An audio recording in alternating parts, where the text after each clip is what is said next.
Assalamu alaikum, my dear students. My name is Muhammad Aslam and I am your computer teacher. आज का हमारा topic ABS function, int function and log function के हवाले से है। और ये फंक्शन और इससे फर्दर मोर जो मजीद आगे फंक्शन हमने पढ़ने ये आते हैं बिल्ट इन फंक्शन के अंडर, यानी कि इस हवाले से हम इनको डिस्कस कर रहे हैं। तो बिल्ट इन फंक्शन जो है ये लास्ट टाइम प्रीवियस लेक्चर में हम ये स्टडी कर चुके हैं। आज इन फंक्शन को डिस्कस करने से पहले मैं थोड़ी सी बात अगेन बिल्ट इन फंक्शन की मैं बात करूंगा अगेन थोड़ी सी, फिर मैं अपने टॉपिक की तरफ आता हूं।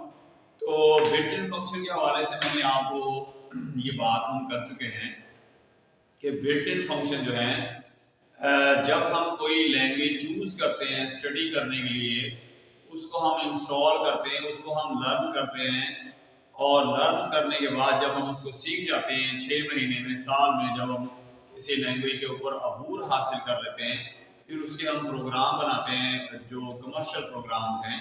तो उन कमर्शियल प्रोग्राम को बनाने के लिए जो चीज़ हम यूज़ करते हैं उस लैंग्वेज में क्या क्या चीज़ें होती हैं, उस लैंग्वेज के अंदर कोड्स होते हैं, वर्ड्स होती हैं, कमांड्स होती हैं, सिंबल्स होती हैं और स्टेटमेंट्स हैं, फंक्शंस हैं।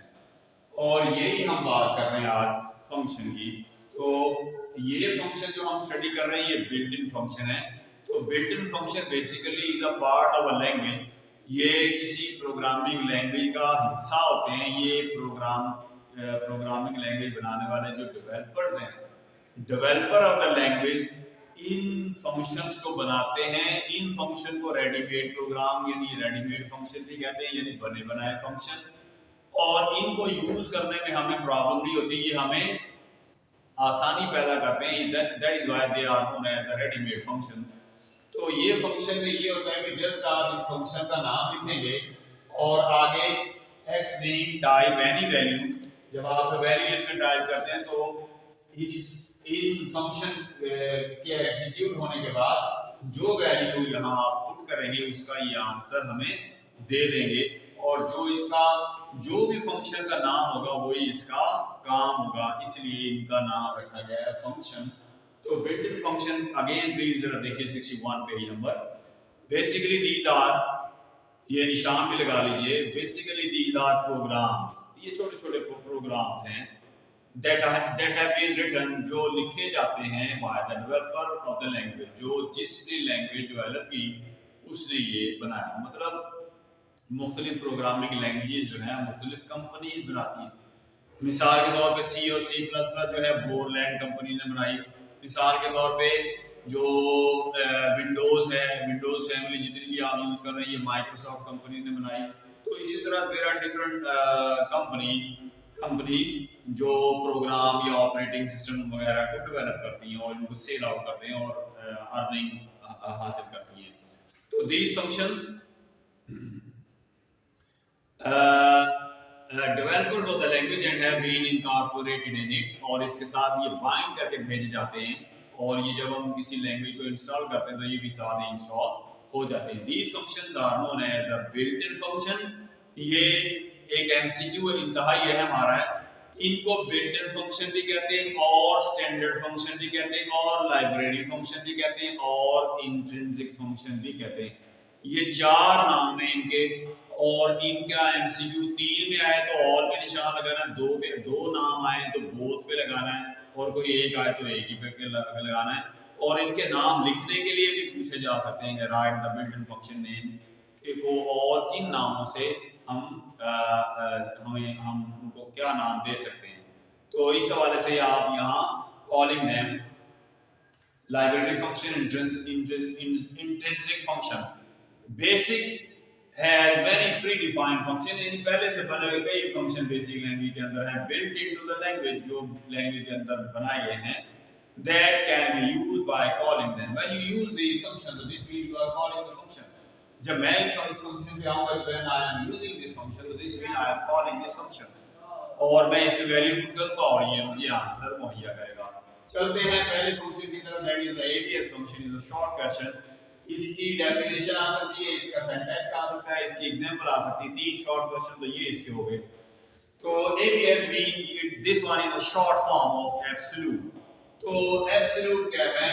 Absolute value is a value without its sign, with no sign, no positive, no negative sign. तो ये किसी भी साइन वाली वैल्यू का साइन ऑमिट कर देती है, खत्म कर देती है। चलते हैं इसी डेफिनेशन की तरफ। The purpose of ABS function be to return every function returns a single value, यानी एबीएस फंक्शन जो है रिटर्न करता है absolute value of the expression x। Absolute value of expression x mean आप कोई भी वैल्यू इसके अंदर देंगे। ये मैंने यहाँ लिखा हुआ है एबीएस फंक्शन, ये यहाँ जो अभी हमने ये फंक्शन लिखा हुआ है ABS function. x mean any expression, any value, any function, any value, any constant. तो यहाँ हम वैल्यू पुट करेंगे x मीन एनी वैल्यू, और एग्जांपल में मैंने लिखा एबीएस और -15, तो इसका आंसर रिटर्न जो होगा वो होगा 15, इसका आउटपुट।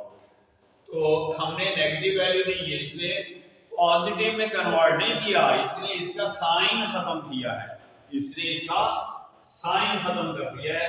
अब यहाँ ना पॉजिटिव है ना नेगेटिव है। इवन आम जिंदगी में अगर हम कोई वैल्यू यहाँ में 10 लिखा हूँ तो आम मैथ के हवाले से ये समझा जाता है कि अगर माइनस होगा तो माइनस लगाएंगे, अगर पॉजिटिव है तो पॉजिटिव लिखा नहीं जाता बट है।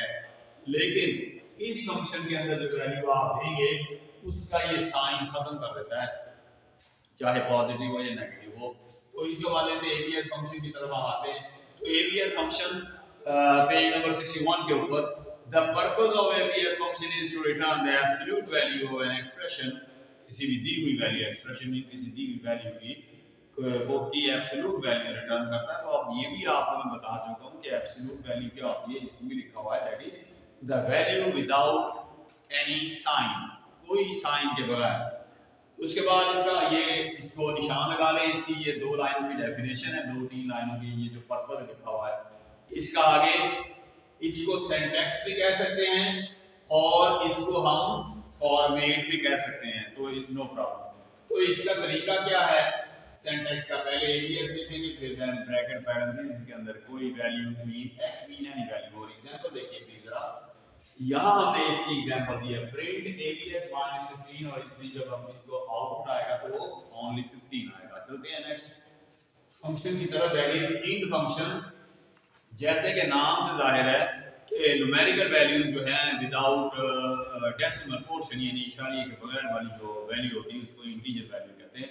तो अगर आप इसके अंदर कोई इंटीजर वैल्यू देते हैं, सॉरी कोई वैल्यू रिटर्न देते हैं आशारिये वाली, फ्रैक्शनल पार्ट वाली, तो ये जब इसका नाम इंट है, this one is the short form of integer, तो it return the integer of the given value, यानी आशारिये वाली रकम का डेसिमल पोर्शन खत्म करेगी और डेसिमल से पहले जो इंटीजर वैल्यू उसको रिटर्न करेगी, ये इसका नाम है।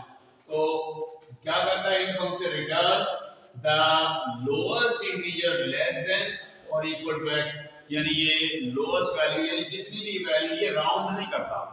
अभी एग्जांपल में मैं आपको इसमें समझाता हूं कि इसमें भी देखिए कि इसका सिंटैक्स जो है या फॉर्मेट जो है वो इंट मैंने आपको बता दिया। अगर मैं फर्दर लिखता हूं प्रिंट इंट 3.999 अगर मैं लिखता हूं तो ये राउंड नहीं करता, ये आप याद रखिएगा।